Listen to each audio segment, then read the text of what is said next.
ಮೊದಲಿಗೆ ಎಲ್ಲರಿಗೂ ನಮಸ್ಕಾರಗಳು. Welcome to my YouTube channel road stories Kannada.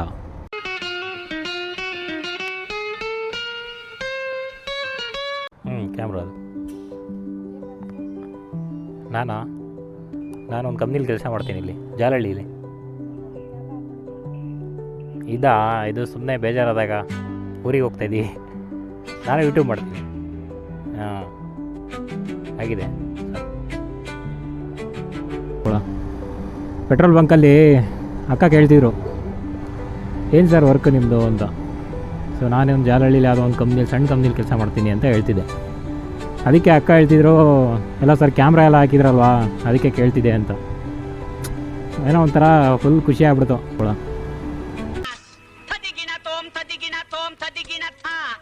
ಪರವಾಗಿಲ್ಲ ಗುರು, ಯೂಟ್ಯೂಬ್ಗೆ ಒಂದಷ್ಟು ಜನ ಫ್ಯಾನ್ಸ್ ಇದ್ದಾರೆ ಅಂತ ಅಂದ್ಬಿಟ್ಟು ಅಲ್ವಾ.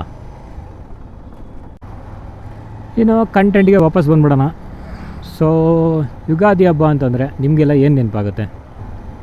ಹಳ್ಳೀಲಿ ಬೆಳೆದಾಗ ಹಳ್ಳಿ ವಾತಾವರಣ. ಈಗಂತೂ ಸಿಟಿಲಿದ್ದೀವಿ, ಹಬ್ಬಕ್ಕೆ ಒಂದು ದಿವಸ ಮುಂಚೆ ಮಾತ್ರ ಹೋಗ್ತೀವಿ. ಸೊ ಹಾಗಾಗಿ ಆ ಸೆಲೆಬ್ರೇಷನ್ನು, ಆ ವೈಬು ಎಲ್ಲ ಹೋಗ್ತಾ ಇದೆ. ಇಲ್ಲೇ ಬಂತಲ್ಲ ಸೆಲೆಬ್ರೇಷನ್ನು, ವೈಬು, ಅರ್ಥ ಆಯಿತು ಅನಿಸುತ್ತೆ. ಆಚರಣೆ ಪದ್ಧತಿ ಅನ್ನೋದೇ ಹೋಯ್ತಿಲ್ಲಿ. ಸೊ ಆಗಿನ ಕಾಲದಲ್ಲಿ ಎಸ್ಪೆಷಲಿ 90s ಕಿಡ್ಸ್ ಎಲ್ಲ 90s ಅಂತಲ್ಲ, ಬಿಲೋ 90s ಆ ಕಡೆ ಹೋದರೆ ತುಂಬ ನೆನಪಿರುತ್ತೆ ಅವ್ರಿಗೆಲ್ಲ. ಸೊ ಆ ಚೈಲ್ಡ್ಹುಡ್ ಮೆಮೊರೀಸು, ಫ್ರೆಂಡ್ಸು, ಯುಗಾದಿ ಹಬ್ಬದ ಆಚರಣೆ, ಇಸ್ಪೀಟ್ ಆಡೋದು, ದುಡ್ಡು ಕಳ್ಕೊಳ್ಳೋದು, ಜಗಳಗಳು. ಇನ್ನು ನಮ್ಮ ಜನ್ರೇಷನ್ ಯುಗಾದಿ ಹಬ್ಬ ಅಂದರೆ ಯಾವ ಥರ ಇರ್ತಿತ್ತಂದರೆ, ಒಂದು ತಿಂಗಳು ಮುಂಚೆನೇ ಬಟ್ಟೆ ತೊಗೊಳಕ್ಕೆ ಬರೋನು ತಾನಲ್ಲಿ. ಅದು ಕಟ್ ಪೀಸು. ರೆಡಿಮೇಡೆಲ್ಲ ಅಷ್ಟು ಫೇಮಸ್ ಇರಲಿಲ್ಲ ಆಗ. ರೆಡಿಮೇಡೆಲ್ಲ ಇರಲಿಲ್ಲ ಬಿಡಿ ಆಗೆಲ್ಲ. ಕಟ್ ಪೀಸ್ ತೊಗೊಳಕ್ಕೆ ಒಂದು ತಿಂಗಳು ಮುಂಚೆ ಅವ್ನು ಬರೋನು. ಅವನ ಹತ್ರ ಬಾರ್ಗೇನ್ ಮಾಡಿ ಎಲ್ಲ ಮಾಡಿ ಒಂದೇ ಥರ ಬಟ್ಟೆ. ಫ್ಯಾಮಿಲಿಲಿ 4 ಜನ 5 ಜನ ಇದ್ದಾರೆ ಅಂತಂದರೆ 4 ಜನ 5 ಜನಕ್ಕೂ ಒಂದೇ ಥರ ಪ್ಯಾಂಟು, ಒಂದೇ ಥರ ಶರ್ಟು. ಬೇರೆ ಆಪ್ಷನ್ನೇ ಇಲ್ಲ. ನನಗದು ಬೇಕು, ಜೀನ್ಸ್ ಬೇಕು, ಅವೆಲ್ಲ ಸೀನ್ ಇಲ್ಲ. ಅಲ್ಲಿ ಯಾವುದು ಬಂತು, ಚಮಕ ಶರ್ಟು, ಚೆಕ್ಸಲ್ ಶರ್ಟು. ಅವಾಗಿಂದು ಹೀರೋಯಿನ್ಗಳದ್ದು ಒಂದಷ್ಟು ಟ್ರೆಂಡ್ ಇತ್ತು. ಅವೊಂದಷ್ಟು ಶರ್ಟು ಪ್ಯಾಂಟು ತಗೊಳ್ಳೋದು. ಮಿನಿಮಮ್ 1 ತಿಂಗಳು ಮುಂಚೆ ಹೊಲಾಕೋದು ಟೈಲರ್. ಅವನ ಹತ್ರ 1 ತಿಂಗಳಿಗೆ ಒಂದು 10 ಸರಿ ಹೋಗೋದು. ಹಣ ಹೊಲ್ದ. ಅವನು ಹೋದಾಗೆಲ್ಲ ಒಂದು ಅಪ್ಡೇಟ್ ಕೊಡೋನು. ನೋಡುವ ಕಟ್ ಮಾಡಿದ್ದೀನಿ, ನೋಡುವ ಪ್ಯಾಂಟ್ ಹೊಲಿತಾಯಿದ್ದೀನಿ, ನೋಡುವ ಶರ್ಟ್ ಹೊಲಿತಾಯಿದ್ದೀನಿ, ಗುಂಡಿ ಹಾಕ್ತಾಯಿದ್ದೀನಿ. ಇನ್ನು ನಮ್ಮ ಎಕ್ಸ್ಪೀರಿಯೆನ್ಸ್ಗೆಲ್ಲ ಬಂತಂದರೆ, ಇನ್ನು ಮುಂದೆ ತಗೋಬೇಡ. ಇನ್ನು ನಾವು ತೊಗೊಂಡಿರೋ ಬಟ್ಟೆನ ಸುಮಾರು ನಮ್ಮ ಫ್ರೆಂಡ್ಸ್ ಗ್ರೂಪಲ್ಲೆಲ್ಲ ಡಿಸ್ಕಸ್ ಮಾಡೋದು. ಏನು ನೀನು ಯಾವ ಥರ ತೊಗೊಂಡಿದ್ದೀರಾ, ನೀವು ಅಪ್ಪ ಬಟ್ಟೆ ಕೊಡಿಸಿದ್ನಾ ಇಲ್ವಾ? ಆವಾಗ ಬಡತನ, ನಮ್ಮ ಹತ್ರ ದುಡ್ಡಿಲ್ಲ, ಬಟ್ಟೆ ತೊಗೊಳಕ್ಕೆ ಆಗಲ್ಲ, ಫ್ಯಾಮಿಲಿ ಹೆಂಗೆ ರನ್ ಮಾಡ್ತಾರೆ, ಇಷ್ಟೊಂದೆಲ್ಲ ಮೆಚುರಿಟಿ ಇರಲಿಲ್ಲ. ನಂಗೆ ಬಟ್ಟೆ ಬೇಕಂದರೆ ಬೇಕಷ್ಟೇ. ಬಸ್ಸಿಯ ಬಟ್ಟೆ ತೊಗೋತವನೆ, ಪ್ರಕಾಶ ಬಟ್ಟೆ ತೊಗೋತವನೆ, ಮುಜೀಬ್ ಬಟ್ಟೆ ತೊಗೋತವನೆ, ಮೂರ್ತಿ ಬಟ್ಟೆ ತೊಗೋತವನೆ, ನನಗೂ ಬಟ್ಟೆ ಬೇಕು ಅಷ್ಟೇ. ಅವನು ಯಾವ ಥರ ಇರುತ್ತೆ ಅದೇ ಥರ ಸಿಮಿಲರ್ ಬಟ್ಟೆ ಆದರೂ ಬೇಕೇ ಬೇಕು ಅಟ್ ಎನಿ ಕಾಸ್ಟ್. ಹಾಗೆಲ್ಲ ಆಟ ಆಡ್ಕೊಂಡು ಕೂತ್ಕೊಬಿಡ್ತಿದ್ವಿ. ಇನ್ನು ನಮ್ಮ ಅಪ್ಪ ಸಾಲನೋ ಸೋಲಾನೋ ಮಾಡಿ ಇನ್ನು ನನ್ನ ಮಕ್ಕಳು ಹೆಂಗೂ ಬಿಡೋಲ್ಲ ಅಂತ ಅಂದ್ಬಿಟ್ಟು ಒಂದೇ ಥರದ ಬಟ್ಟೆನೋ ಇಲ್ಲ ಫ್ರೆಂಡ್ಸ್ ತೊಗೊಂಡಿರೋಂಥ ಬಟ್ಟೆನೋ ಕಷ್ಟಪಟ್ಟಾದರೂ ಕೊಡಿಸ್ತಿದ್ರು. ಇನ್ನು ಯುಗಾದಿ ಹಬ್ಬ ಅಂದರೆ ಮೇಯ್ನ್ ನೆನಪು ಏನು ಹೇಳಿ ನಿಮಗೆ? ಇಸ್ಪೀಟ್ ಆಡೋದು. ಸೊ ನಾವೆಲ್ಲ ಆಡಿದ್ದೀವಿ, ಕಾಸಟ ಎಲ್ಲ ಆಡಿದ್ದೀವಿ, ಇಸ್ಪೀಟ್ ಕೂಡ ಆಡಿದ್ದೀವಿ ತಕ್ಕ ಮಟ್ಟಿಗೆ. ಬಟ್ ನಮ್ಗೆ ಅಷ್ಟೊಂದೆಲ್ಲ ಏನು ಬರಲ್ಲ. ಬೆಳಗ್ಗೆಯಿಂದ 50 ರೂಪಾಯಿ ಕಳ್ಕೊಂಡು ಸಾಯ್ತಾ ಇದ್ದೀನಿ, ಬಂದ ಇಲ್ಲಿ ಎಂಟಾಣಿ ಒಳಗೆ. ಆ ಇಸ್ಪೀಟ್ ಆಡೋಕ್ಕೆ 10 ರೂಪಾಯಿ ಕೊಡು, 15 ರೂಪಾಯಿ. ಮನೆಗಳಲ್ಲಿ ಕದ್ದಿದ್ದೀವಿ, ಜೇಬುಗಳಲ್ಲೂ ಕದ್ದಿದ್ದೀವಿ, ಹುಂಡಿಲೂ ಕದ್ದಿದ್ದೀವಿ. ಏನೂ ಗೊತ್ತಾಗ್ತಿರ್ಲಿಲ್ಲ. ಆ ಯುಗಾದಿ ಹಬ್ಬ ಹಾಗೆ ವರ್ಷದಡ್ಕೋ ಆಗೋವರೆಗೂ ಅದೇ ಪ್ಯಾಂಟು ಅದೇ ಶರ್ಟು. ಅವನ ಅಜ್ಜಿ ಏನಾದರೂ ಆಗಲಿ, 6 ಆಗಲಿ 3 ಆಗಲಿ ಮನೇಲಿ ಉಗಿಸ್ಕೊಂಡ್ರೆ ಪರವಾಗಿಲ್ಲ. ಮತ್ತು ಆ ವರ್ಷದೊಡ್ಕು ಮಟನ್ ಸಾರು ಮಂಗಳವಾರ ಸ್ಟಾರ್ಟ್ ಮಾಡಿದ್ರೆ ಬುಧವಾರ ಗುರುವಾರ ಟಿಲ್ ಶನಿವಾರದವರೆಗೂ ಓಡ್ತಾ ಇರೋದೆ. ಬಿಸಿ ಮಾಡೋದು ತಿನ್ನೋದು.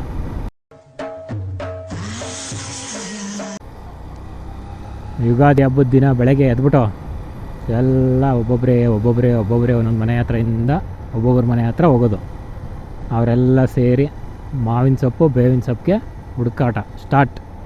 ಯಾರ ಹೊಲ್ದಲ್ಲಿ ಮಾವಿನ ಸೊಪ್ಪು ಐತೆ, ಯಾರ ಹೊಲ್ದಲ್ಲಿ ಬೇವಿನ ಸೊಪ್ಪು ಐತೆ, ಹೋಗ್ತಾ ಬತ್ತಾ ಕೆಲವರು ಕೈಲಾಗದೇ ಇರೋರು ಏನಿಲ್ಲ ಅಂದರು ಒಬ್ಬ ಅಂತೂ ಅವನಿಗೆ ಮಾವಿನ ಸೊಪ್ಪು ಬೇವಿನ ಸೊಪ್ಪನ್ನ ಅವ್ನಿಗೆ ಆಗಷ್ಟು ಕಿತ್ಕೊಂಡೇ ಬರೋಲ್ಲ. ಮಿನಿಮಮ್ ಅವ್ನು ಬತ್ತಾ ಅವ್ನು ಯೋಚನೆ ಮಾಡಿರಬೇಕು. ಅವ್ರ ಗಲ್ಲೀಲಿ ಮಿನಿಮಮ್ 4 ಜನ ಆದರೂ ಕೇಳ್ತಾರೆ. ಸೊ 4 ಜನದಲ್ಲಿ ಇಬ್ಬರಿಗಾದರೂ ಅವ್ನು ಕೊಡಲೇಬೇಕು, ಬೇರೆ ಆಪ್ಷನ್ನೇ ಇಲ್ಲ ಅವನಿಗೆ. ಹಳ್ಳೀಲಿ ಅದೇ ಥರ ಇರುತ್ತೆ. ಸುಮಾರು ಮಾವಿನ ಸೊಪ್ಪು, ಸುಮಾರು ಎಲೆ, ಬಾಳೆ ಎಲೆ ಅದನ್ನೆಲ್ಲ ಕಿತ್ಕೊಂಬಂದರೆ ಫ್ರೀಯಾಗಿ ಕೊಡೋರು ಅವಾಗೆಲ್ಲ ಫ್ರೀಯಾಗಿ. ಆವಾಗ ಪರ್ಮಿಷನ್ ಕೇಳ್ದೇ ಬೇಲಿ ಹಾರಿ ಬಾಳೆ ಎಲೆ ಎಲ್ಲ ಕಿತ್ಕೊಬತ್ತಿದ್ವಿ ನಾವು. ಅದು ಎಷ್ಟು ಒಬ್ಬನಿಗಾಗುವಷ್ಟಲ್ಲ, ನಾನು ಹೇಳ್ದಂಗೆ ಮಿನಿಮಮ್ 3ರಿಂದ 4 ಜನ ಓಣಿಲಿ ಕೇಳ್ತಾರೆ ಅನ್ನೋ ಕಾನ್ಫಿಡೆನ್ಸ್ ಮೇಲೆ ಕಿತ್ಕೊಬತ್ತಿದ್ವಿ. ಯಾವ ಸಿಮೆಂಟ್ ರೋಡು ಏನು ಇರಲಿಲ್ಲ ಅವಾಗ. ಎಲ್ಲ ಸಗಣಿ ತಗೊಂಬರೋರು. ಬೆಳಗ್ಗೆ ಎದ್ದು ಸಗಣಿಗೂ ಹೋಗ್ಬೇಕಾಗಿತ್ತು. ಸಗಣಿಗೆ ಹೋಗ್ಬೇಕು, ಹಸು ಸಗಣಿ ಇಡ್ತದ ಅಂತೆಲ್ಲ ಕೆಲವೊಂದು ಸರಿ ಕಾಯ್ಕೊಂಡಿದ್ದು ತೊಗೊಂಡೋಗ್ಬಿಟ್ರೆ ಅವ್ರು ತೊಗೊಂಡೋಗ್ಬಿಟ್ರು, ಇಲ್ಲ ರಾತ್ರಿನೇ ಬರಬೇಕಾಗಿತ್ತು. ಈ ಹಸದ ಮನೆ, ಆ ಹಸದ ಮನೆ, ಆ ಮನೆ, ಈ ಮನೆ ಅಂತೆಲ್ಲ ಹುಡುಕಿ ಸಗಣಿ ತಂದು ಹಾಕಿ ಎಲ್ಲರ ಮನೆ ಹತ್ರನೂ ಸಾರಿಸಿ ಸಂಜೆ 6:30-7 ಗಂಟೆಗೆ ನಿಮಗೆ ಸಿನಾರಿ ಏನು ಗೊತ್ತಾ, ಸೂರ್ಯ ಮುಳುಗೋದು, ಆಮೇಲೆ ದನಕರು ಹೊಡ್ಕೊಂಬರೋದು ಒಂದು ಕಡೆ ಆದರೆ ಎಲ್ಲರೂ ಸಗಣಿ ಹಿಡ್ಕೊಂಡು ತರ ಅಂತ ಈ ಕಡೆಯಿಂದ ಆ ಕಡೆಯಿಂದ ಈ ಕಡೆ ಎಲ್ಲ ಸಾರಿಸ್ಕೊಂಡು ಬರೋರು. ಅದರಲ್ಲಿ ಒಬ್ರಿಗೊಬ್ರು ಸಾರಿಸ್ತಾನೆ. ಯಾರಿಗೆ ರಂಗೋಲಿ ಬರೋಲ್ಲ ಅವರು ರಂಗೋಲಿ ಹಾಕ್ಕೊಡೋರು ಇವ್ರ ಮನೆ ಹತ್ರ, ಯಾರಿಗೆ ಸಾರಿಸೋದು ಬರೋಲ್ಲ ಇವರು ಅವ್ರ ಮನೆ ಹತ್ರ ಸಾರಿಸ್ಕೊಡೋರು. ಅಲ್ಲಿ ಹಬ್ಬದ ದಿನ ಬೆಳಗ್ಗೆ ಬೇಗನೆ ಎದ್ಬಿಟ್ಟು ಸರ್ವಾಂಗಗಳಿಗೂ ಎಣ್ಣೆ ಹಚ್ಬಿಟ್ಟು ಬರ್ತೀಯ ಅನ್ಕೊಂಡ್ರೆ ಹಂಗೆ ಇದೆಯಲ್ಲ ನಿನ್ ಮಕ್ಕ ಅದೆಂತದ ಲವ್ಲಿ ಸಿಗ್ತದಂತಲ್ಲ ಅದನ್ನ ಯಾಕೆ ಸಿಕ್ಕೋಬಾರ್ದ. ಬಿಸಿಲಲ್ಲಿ ಒಂದು ಸ್ವಲ್ಪ ಹೊತ್ತು ನಿಂತ್ಕೊಂಡು ಆಮೇಲೆ ಸ್ನಾನ ಮಾಡ್ತಿದ್ದು. ಈಗೆಲ್ಲ ಯಾರೂ ಮಾಡಲ್ಲ. ಮತ್ತು ಒಬ್ಬಟ್ಟು ಅಡುಗೆ, ಪ್ರತಿಯೊಂದು ಅಡುಗೆ ಎಲ್ಲ ರೆಡಿ ಮಾಡಿ, ಮೇಯ್ನ್ ಒಬ್ಬಟ್ಟು ರಾತ್ರಿ ಎಲ್ಲ ಕಷ್ಟಪಟ್ಟು ಒಬ್ಬಟ್ಟೆಲ್ಲ ತಟ್ಟಿ ಬೆಳಗ್ಗೆ ಅಷ್ಟರಲ್ಲಿ ಆಗಿ ಹಬ್ಬಕ್ಕೆ ಎಲ್ಲರೂ ಎಲ್ಲಿ ಮೀಟ್ ಆಗ್ತಿದ್ರು ಗೊತ್ತಾ, ಎಲ್ಲ ಜಗಲಿ ಕಟ್ಟಿದ ಮೇಲೆ ಇಲ್ಲ ಇಸ್ಪಿಟ್ ಆಡೋ ಹತ್ರ ಅಲ್ಲ, ಹಬ್ಬದ ದಿವಸ ಬೆಳಗ್ಗೆ ಎಲ್ಲರೂ ಮೀಟ್ ಆಗೋದು ಎಲ್ಲೇಳಿ ಸ್ಮಶಾನದಲ್ಲಿ. ಎಲ್ಲರೂ ಅವ್ರವ್ರ ತಂದೆ, ಅವ್ರವ್ರ ತಾಯಿ, ಅವ್ರವ್ರ ತಾತ, ಅವ್ರ ಚಿಕ್ಕಮ್ಮ, ಅವ್ರ ದೊಡ್ಡಪ್ಪ, ಅವ್ರಿಗೆ ಇವ್ರಿಗೆ ಎಲ್ಲ ಪೂಜೆ ಮಾಡ್ಕೊತ ಇರೋರು. ನಾವು ಪೂಜೆ ಮಾಡೋ ಟೈಮಲ್ಲಿ ಎಲ್ಲ ಏನೋ ಯಾವಾಗ ಬಂದೋ ಚೆನ್ನಾಗಿದೆಯೇನೋ, ನೀನು ಯಾವಾಗ ಬಂದೋ, ನಾನು ಚೆನ್ನಾಗಿದ್ದೀನಿ ಕಣೋ, ಏನೋ ಇಷ್ಟ ಆಯ್ತು ನೋಡಿ, ಹೆಂಗೋ ಇದೆಯಾ, ಮದುವೆ ಆಯ್ತೇನೋ, ಮಕ್ಕಳಾಯ್ತೇನೋ, ಎಲ್ಲ ಡಿಸ್ಕಷನು ಅಲ್ಲೇ ಆಗ್ಬಿಡ್ತಿತ್ತು. A few moments later. Ugadi ಹಬ್ಬದ ಶಾಪಿಂಗೇ ಬೇರೆ ಥರ ಇರ್ತೈತೆ ಅವಾಗೆಲ್ಲ. ಈಗ ಶಾಪಿಂಗ್ ಅಂದರೆ ಏನು, ವಿಶಾಲ್ ಮಾರ್ಟ್ಗೆ ಹೋದ, ಡಿ ಮಾರ್ಟ್ಗೆ ಹೋದ, ಇಲ್ಲ ಬಿಗ್ ಮಾರ್ಕೆಟ್ಗೆ ಹೋದ, ಬರೀ ಇದೆ. ಅವಾಗ ಹೆಂಗಿತ್ತು, ಪ್ರತಿ ಭಾನುವಾರ ಸಂತೆ, ಕಂಪಲ್ಸರಿ ಸಂತೆಗೆ ಹೋಗಬೇಕು, ಕಾಚಾ ಬಂದು ಅಲ್ಲೇ ತಗೋಬೇಕು. ನಿನಗೆ ಬೇರೆ ಆಪ್ಷನ್ ಇರಲಿಲ್ಲ. ಜಾಕಿ, ರೂಪ, ಅರ್ಥ ಆಯ್ತಾ, ಅವೆಲ್ಲ ಯಾವ ಅಂಡರ್ವೇರು ಇಲ್ಲ. ಅಲ್ಲಿ ಗಾಡಿ ಮೇಲೆ ಯಾವ್ದು ಹಾಕಿರ್ತಾನೋ, ಒಂದು ಬಟ್ಟೆಗೆ ಒಂದು ಕಡ್ಡಿ ಕಟ್ಟಿರ್ತಾನೆ, ಆ ಬಟ್ಟೆಯಲ್ಲಿ ಧೂಳು ಕೊಡೋದು ಕಾಚಾ ಕೊಟ್ಟರೆ ಅವನೇ ಸೈಜ್ ಎಲ್ಲ ಹೇಳ್ಬಿಡ್ತಾನೆ. ನೋಡಿದ ತಕ್ಷಣ ಅವನೇ ಕೊಟ್ಟರೆ ಆ ಕಾಚಾ ಮಾತ್ರ ಹಾಕೋಬೇಕಷ್ಟೇ ನೀನು. ಅದು ಕಲ್ಲರ್ ಹೋಗ್ತದ ಹೋಗಲ್ವಾ ಅವೆಲ್ಲ ಗೊತ್ತಿಲ್ಲ. ನಮ್ಮದೊಂದು ಬಜೆಟ್ ಇರುತ್ತೆ, ಆ ಬಜೆಟಲ್ಲಿ ಕಾಚಾ ಬನ್ನೀನು ಬರಬೇಕು, ಬಟ್ಟೆನೂ ಬರಬೇಕು. ಆಮೇಲೆ ಹಂಗೇ ಹೋದರೆ ಅಂಕಲ್ ವಡೆ ಹಾಕ್ತಾಯಿರೋರು, ವಡೆ ಕಂಪಲ್ಸರಿ. ಸಂತೆಗೆ ಹೋದರೆ ವಡೆ, ಯಾವ ಕಬಾಬು ಇಲ್ಲ, ಯಾವುದೂ ಇಲ್ಲ ಅವಾಗ, ಯಾವ ಗೋಬಿನೂ ಇಲ್ಲ, ಏನೂ ಇಲ್ಲ. ಗೋಬಿ ಮಂಚೂರಿ, ಗಿಬಿ ಮಂಚೂರಿ, ಪಾನಿಪೂರಿ ಅವೆಲ್ಲ ಏನಿಲ್ಲ, ಕಂಪಲ್ಸರಿ ವಡೆ, ಬೋಂಡ, ಬಜ್ಜಿ ಇವು ಅದನ್ನು ಕಂಪಲ್ಸರಿ ಕಟ್ಕೊಂಡು ಬರೋರು. ನಮ್ಮನ್ನು ಅದೃಷ್ಟ ಚೆನ್ನಾಗಿತ್ತು, ನಮ್ಮ ಟೈಮ್ ಸರಿ ಇತ್ತು ಅಂದರೆ ಬ್ಯಾಗ್ ಹೊರಗೆ ಕರ್ಕೊಂಡು ಹೋಗೋರು. ಸಂತೆ ನೋಡೋಕ್ಕಲ್ಲ, ಬ್ಯಾಗ್ ಹೊರಕ್ಕೆ. ಇಲ್ಲ ಅಂದರೆ ಇಲ್ಲ, ನಾವು ಮನೇಲೇ ಇರಬೇಕಾಗಿತ್ತು. ಸಂಜೆ 5:30-6 ಗಂಟೆ ಬಸ್ಗೆ ಗೇಟಲ್ಲಿ ಬಂದು ವೆಯ್ಟ್ ಮಾಡಬೇಕು.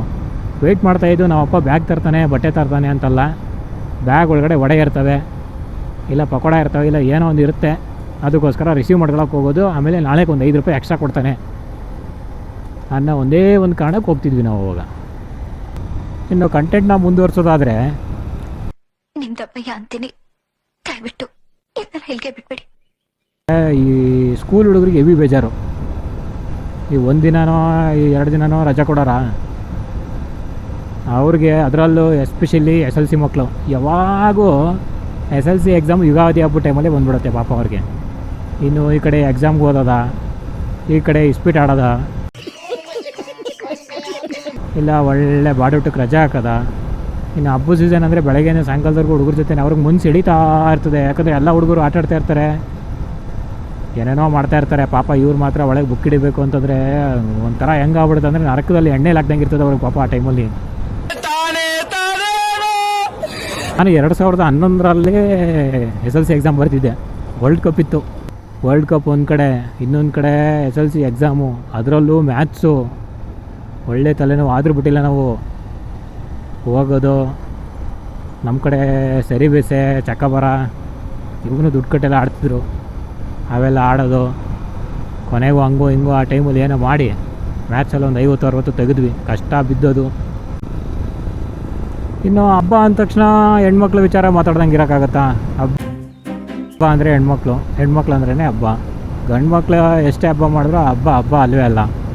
ಅವರು ಮಾಡೋ ಪೂಜೆ ಪುನಸ್ಕಾರಗಳು, ಆ ಪಾಲಿಸುವಂಥ ಆಚಾರಗಳು, ಅವೆಲ್ಲ ಒಂಥರ ಸಕ್ಕತ್ತಾಗಿರ್ತಾಯಿತ್ತು. ಓಣಿ ತುಂಬ. ಇವಾಗ ಹೆಂಗೆ ದೊಡ್ಡವ್ರ ಕತೆ ಹೆಂಗಾಗ್ಬಿಟ್ಟೈತೆ ಅಂತಂದರೆ, ಅಯ್ಯೋ ಬಿಡಪ್ಪ ಸುಮ್ಮನೆ ಯಾಕೆ,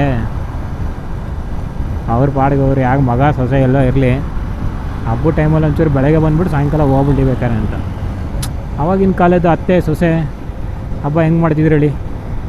ಅತ್ತೆ ಸೊಸೆ ಜೊತೆಯಲ್ಲೇ ಬೇಳೆ ಹಾಕೋದು. ನೈಟಲ್ಲೇ ಬೇಳೆ ಹಾಕಿ ನೈಟೆಲ್ಲ ಒಬ್ಬಟ್ಟು ಮಾಡಿ ಸಕ್ಕುಟುಂಬ ಸಪರಿವಾರ ಸಮೇತವಾಗಿ ಅವ್ರ ಮಾವನೋ ತಾತನೋ ಅಜ್ಜಿನೋ ಅಲ್ಲಿಗೆ ಹೋಗಿ ಪೂಜೆ ಮಾಡ್ಕೊಂಡು, ಆಮೇಲೆ ಆ ಸೊಸೆ ಅವರು ತವ್ರ ಮನೆಗೆ ಹೋಗಿ ಅಲ್ಲಿ ಬೆಳಗಿನ ಸಂಜೆವರೆಗೆಲ್ಲ ಇದ್ದು. ಸೊ ಆ ಥರ ಎಲ್ಲ ಏನು ಇರೋದಿಲ್ಲ ಈಗ. ಸೊಸೆ ಆದವರು ಈಗ ನಾಳೆ ಹಬ್ಬ ಅಂದರೆ ಇವತ್ತು ಬರ್ತಾರೆ ಕೆಲವರು, ಎಲ್ಲರೂ ಅಲ್ಲ ಕೆಲವರು. ಇನ್ನು ಪೂಜೆ ಪುನಸ್ಕಾರಗಳು ಆಚರಣೆ ವಿಚಾರಣೆಗಳು ಪಾಪ ದೊಡ್ಡವ್ರು ಹೇಳೋಕ್ಕೆ ಹೋಗಲ್ಲ, ಭಯಪಡ್ತಾರೆ ಈಗೆಲ್ಲ. ಅಯ್ಯೋ ಬಿಡಪ್ಪ ಯಾಕೆ ಬೇಕು, ನಾವೇ ಮಾಡ್ಕೊಂಬಿಡೋಣ ಅಂತ ಅಂದ್ಬಿಟ್ಟು ಅವರೇ ಮಾಡ್ಕೊತಾರೆ.